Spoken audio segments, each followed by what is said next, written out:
ഇത് മാസ് മോട്ടോഴ്സിൽ നിന്നാണ്. Honda deo വണ്ടി നമ്മൾ വർക്ക് കംപ്ലീറ്റ് ചെയ്തിട്ടുണ്ട്. നിലവിൽ നമുക്ക് അതിൻ്റെ പിസ്റ്റൺ ഓയിലില്ലാതെ പിടിച്ച് പിസ്റ്റൺ സ്റ്റക്കായി പോയ വണ്ടിയാണ്. അപ്പോൾ അങ്ങനെ എഞ്ചിൻ വർക്കായിട്ട് ചെയ്തതാണ്. അപ്പോൾ നമ്മൾ ചെയ്ത കിലോമീറ്റർ എന്ന് പറയുമ്പോഴത്തേക്കും കൃത്യമായിട്ട് ഞാൻ എൻ്റെ ഇതിനകത്ത് കാണിച്ചു തരാം. 47,765 കിലോമീറ്ററിലാണ് അപ്പോൾ നമ്മളിപ്പോൾ ചെയ്തേക്കണം കേട്ടോ വർക്ക്. അപ്പോൾ ഒരു വർഷത്തെ വാറണ്ടിയിലാണ് നമ്മൾ വർക്ക് ചെയ്തേക്കണേ. അതിനകത്ത് നമുക്ക് ഒരു ഫിൽട്ടർ ഓയിൽ ഫിൽട്ടർ ക്ലീനിങ്ങും 3 ജനറലായിട്ടുള്ള പെയ്ഡ് സർവീസും നമുക്ക് വാറണ്ടി പീരീഡിൽ നിർബന്ധമായിട്ട് ചെയ്യേണ്ട ആഫ്റ്റർ സർവീസായിട്ട് ചെയ്യേണ്ടതായിട്ടുണ്ട്. അതിൻ്റെ ഡീറ്റെയിൽസ് കൃത്യമായിട്ട് നമ്മൾ ഇവിടുന്ന് അതിൻ്റെ ബില്ലിൻ്റെ ബാക്കിൽ തന്നെ കറക്റ്റായിട്ട് എഴുതി തന്നിടാം. അതും പ്രകാരം നിങ്ങൾ കൃത്യമായിട്ട് ആഫ്റ്റർ സർവീസ് കറക്റ്റായിട്ട് ചെയ്തിട്ടുണ്ടെങ്കിൽ മാത്രമാണ് വാറണ്ടി സംബന്ധമായിട്ട് എന്തെങ്കിലും ഒരു കംപ്ലയിൻറ്റ് വന്നാൽ നമുക്ക് ക്ലെയിം ചെയ്യാനായിട്ട് പറ്റുള്ളൂ. അപ്പോൾ അതിനകത്ത് നമുക്ക് ഫസ്റ്റിലത്തെ ഓയിൽ ഫിൽട്ടർ ക്ലീനിങ്ങും ഓയിൽ ചേഞ്ചുമാണ് വരാം.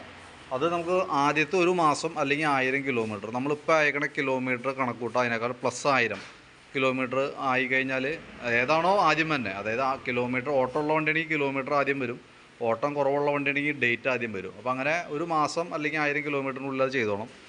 പിന്നെ നമുക്ക് ഓരോ 4 മാസം കൂടുമ്പോഴാണ് ജനറലായിട്ട് വന്ന സർവീസ്. അത് കൃത്യമായിട്ട് നമ്മൾ ചെയ്തിട്ടുണ്ടാവണം കേട്ടോ.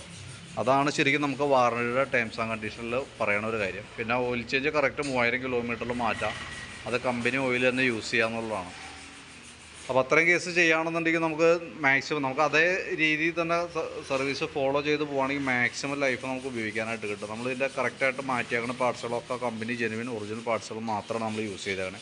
അപ്പോൾ അതുകൊണ്ട് തന്നെ മാക്സിമം നമ്മൾ സർവീസിൽ കോൺസെൻട്രേറ്റ് ചെയ്ത് പോവുകയാണെന്നുണ്ടെങ്കിൽ നല്ല ലൈഫ് നമുക്ക് ഉപയോഗിക്കാൻ കിട്ടും. ഇതിപ്പോൾ ഏകദേശം ഒരു 50,000 കിലോമീറ്റർ ആവണേക്കാളും മുമ്പ്, അതായത് 1,00,000 കിലോമീറ്റർ ആവണതിന് മുമ്പ് തന്നെ നമുക്ക് എഞ്ചിൻ വർക്കായിട്ട് വന്നു. നമ്മുടെ ശ്രദ്ധക്കുറവിൽ വന്നേക്കുന്ന കേസാണ്. കൃത്യമായിട്ട് ഭാഗ്യത്തൊന്ന് നോക്കുകയാണെന്നുണ്ടെങ്കിൽ അതനുസരിച്ച് നമുക്ക് മാക്സിമം ഏകദേശം ഒരു 1.5 ലക്ഷം കിലോമീറ്റർ സിമ്പിളായിട്ട് ഓടിക്കാം. ഇനി അങ്ങോട്ടേക്ക് കേട്ടോ കറക്റ്റായിട്ട് നോക്കുകയാണെങ്കിൽ ഓയിൽ ചേഞ്ച് കാര്യങ്ങളൊക്കെ. അതിനകത്ത് നമ്മൾ പറയുന്ന വാറണ്ടി പീരീഡ് എന്ന് പറഞ്ഞാൽ ഒരു വർഷം അല്ലെങ്കിൽ 12,000 കിലോമീറ്ററാണ് കേട്ടോ. അത് നിർബന്ധമായിട്ട് നമുക്ക് ആ വാറണ്ടി പീരീഡിൽ വർക്കുകൾ കറക്റ്റ് ആണെങ്കിലാണ് നമുക്ക് ഒരു കംപ്ലൈൻറ്റ് വന്നാൽ ക്ലെയിം ചെയ്യാനായിട്ട് പറ്റുള്ളൂ. നമുക്കതിൻ്റെ മാറ്റിയേക്കുന്ന പാർട്സുകളാണ് ഇതൊക്കെ. ക്രാങ്ക് ഷാഫ്റ്റ്, സിലിണ്ടർ, അതേപോലെ തന്നെ എയർ ഫിൽട്ടർ, പ്ലഗ് കാര്യങ്ങളൊക്കെ അതിനകത്ത് മാറ്റിയിട്ടുണ്ട്. ഗിയർ ബോക്സിൻ്റെ ബെയറിങ്ങുകൾ അടക്കം അതിൻ്റെ ഉള്ളിൽ തന്നെ 6004 എന്ന് പറയുന്നൊരു ബെയറിങ്, ഗ്യാസ്കറ്റ്, ഗിയർ ഓയിൽ അടക്കം നമ്മൾ അതിനകത്ത് ചെയ്തു പോയിട്ടുണ്ട്. ഈ സൈഡിലേക്ക് വരുമ്പോഴത്തേക്ക് നമുക്ക് അതിൻ്റെ ക്ലച്ചിൽ ബെൽറ്റ് മാറിയിട്ടുണ്ട്. വേറെ വീലുകൾക്ക് ഡാമേജ് ഒന്നുമില്ല. മറ്റേത് ഫയറിംഗ് പോർഷനിലേക്ക് വരുമ്പോഴത്തേക്കും ക്രാങ്ക് ഷാഫ്റ്റ്, സിലിണ്ടർ, വാൽവ് കാര്യങ്ങൾ മാറ്റി റെഡിയാക്കിയിട്ടുണ്ട്. അത്രയും ഭാഗമാണ് ചെയ്തത്. അപ്പോൾ ചെയ്തേക്കണ വർക്ക് നമ്മൾ നീറ്റായിട്ട് തന്നെ ചെയ്തു പോയിട്ടുണ്ട്. പിന്നെ നമുക്ക് അതിനകത്ത് പറയാത്ത 1-2 കേസുകൾക്കും കൂടി നമുക്ക് കൂട്ടത്തിൽ കൂടെ ചെയ്തു പോകുന്നുണ്ട്. വണ്ടിക്ക് നമുക്ക് അത്യാവശ്യം വേണ്ട ഒരു ഐറ്റം ആയതുകൊണ്ടാണ് നമ്മൾ ആ രീതിയിൽ ചെയ്തേക്കണേ. ബാക്കിലത്തെ ബ്രേക്ക് ലൈനർ അഡ്ജസ്റ്റിങ് മാക്സിമത്തിലേക്ക് ആയിരുന്നു. അപ്പോൾ അത് നമ്മൾ മാറ്റി പുതിയതിട്ടിട്ടുണ്ട്. പിന്നെ ഈ ലെഫ്റ്റ് സൈഡിലത്തെ ബ്രേക്കിൻ്റെ ലിവറും ആ ബ്രാക്കറ്റൊക്കെ കംപ്ലൈൻ്റ് ആയിരുന്നു. അപ്പോൾ അതും കൂടി കൂട്ടത്തിൽ കൂടെ മാറ്റിയിട്ടുണ്ട്. ഇതിനകത്ത് വരുമ്പോഴത്തേക്കും ഈ ഒരു ബ്രേക്കിൻ്റെ കേബിൾ ലോഡായിട്ട് ഉണ്ടായിരുന്നു, അത് മാറ്റിയിട്ടിട്ടുണ്ട്. പിന്നെ അത് കൂടാണ്ട് ആക്സിലേറ്ററിൻ്റെ കേബിൾ ഓൾറെഡി ടൈറ്റായിരുന്നു. അപ്പോൾ അതും നമ്മൾ മാറ്റി ചെയ്തിട്ടുണ്ട് കേട്ടോ. പിന്നെ ഈ സെൽഫിൻ്റെ സ്വിച്ചൊക്കെ ഇങ്ങനെ വിട്ടിരിക്കുകയായിരുന്നു. അപ്പോൾ അതൊക്കെ മാറ്റി റെഡിയാക്കിയിട്ടുണ്ട്. അപ്പോൾ അത്യാവശ്യം വേണ്ട വർക്കുകൾ നമ്മളതിനകത്ത് ഉൾപ്പെടുത്തി ചെയ്തിട്ടുണ്ട്. ആ പറഞ്ഞ എസ്റ്റിമേറ്റിലാണ് അത് വന്നോളും. അപ്പോൾ ആ രീതിയിൽ നമ്മൾ ചെയ്തിട്ടുണ്ട് കേട്ടോ. അപ്പോൾ ബാക്കിയത്തെ സർവീസിൻ്റെ കാര്യങ്ങളൊക്കെ കൃത്യമായിട്ട് നമ്മൾ ഇവിടുന്ന് ഇൻഫോം ചെയ്യാം. അതും പ്രകാരം കൃത്യമായിട്ട് ചെയ്യാനായിട്ട് ശ്രദ്ധിക്കാം. 3000 കിലോമീറ്റർ കൂടുമ്പോഴാണ് ഓയിൽ ചേഞ്ച് വരിക. അത് നിർബന്ധമായിട്ട് ചെയ്യണം. ആദ്യത്തെ ഓയിൽ ചേഞ്ച് 1000 കിലോമീറ്റർ, ഫസ്റ്റിലത്തെ 1000 കിലോമീറ്റർ ഓയിൽ ചേഞ്ചും ഫിൽട്ടർ ക്ലീനിങ്ങും കമ്പൽസറി ആയിട്ട് നമ്മൾ ചെയ്യണം.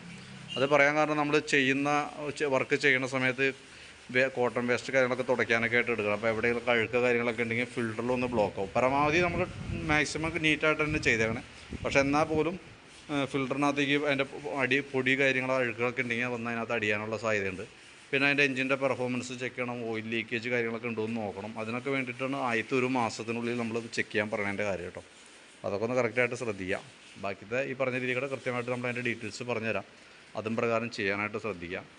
കൃത്യമായിട്ട് അത് നോട്ട് ചെയ്ത് അത് പ്രകാരം ചെയ്യാനാണ്. പരമാവധി നമ്മുടെ ഇവിടുന്ന് സപ്പോർട്ടുണ്ടാവും. ഇപ്പോൾ നമ്മളിവിടുന്ന് വിളിക്കാൻ വിട്ടുപോയി എന്നുള്ളതൊരു വാറണ്ടി സർവീസിൽ അതൊരു കാരണമായിട്ട് നമ്മൾ കൂട്ടില്ല. കറക്റ്റായിട്ട് ഡീറ്റെയിൽസ് എഴുതി തരാം. അതും പ്രകാരം നിങ്ങൾ ചെയ്യാം. ഓക്കെ.